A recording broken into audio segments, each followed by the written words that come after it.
Now, I know there are moments when we all feel like we're by ourselves.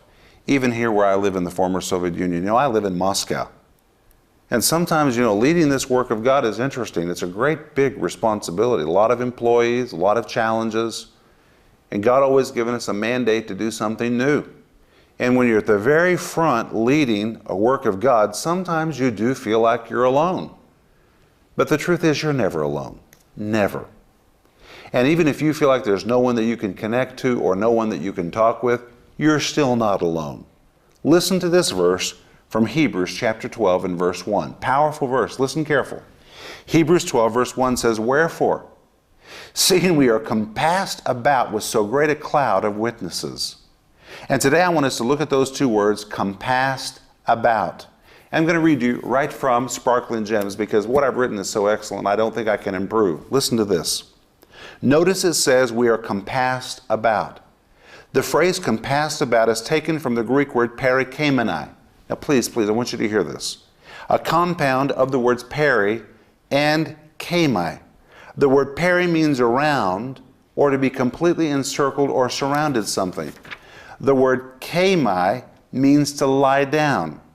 When these two words are compounded into one word, they mean to lie around, as if something has been piled high and lying around you on every side. This is something that completely encircles you, or something that is stacked high on every side. And the verse actually carries the following meaning. Listen careful.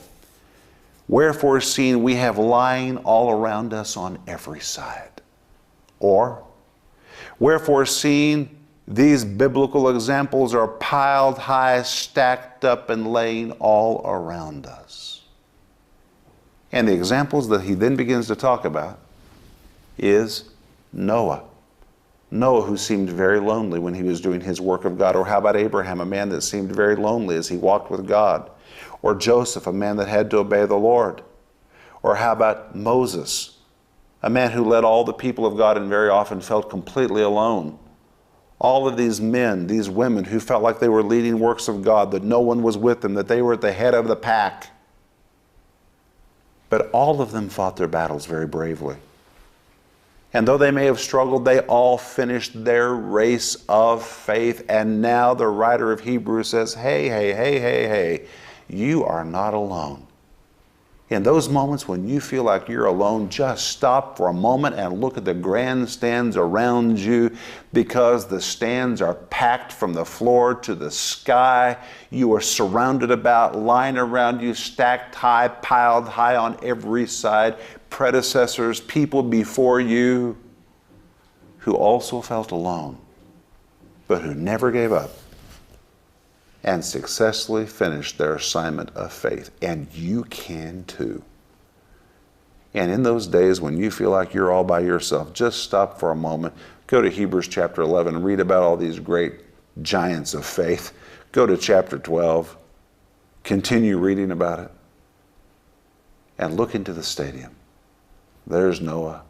My goodness. The world laughed at him, but he had a mandate from God. There's Moses, trying to help people that didn't appreciate him.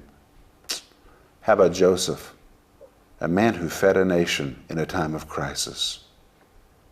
Over and over and over. How about Mary, the mother of Jesus? Can you imagine the ridicule she could have undergone when she became pregnant outside of marriage? Yet all of them had a word from God. All of them had an assignment. Just like you. You're not alone. You're not alone. It's time for you to open your eyes, dive into Hebrews chapter 11, and draw encouragement from all those that have preceded you, that are stacked high all around you. And when you see them and what they did, it'll encourage you to stay in the race.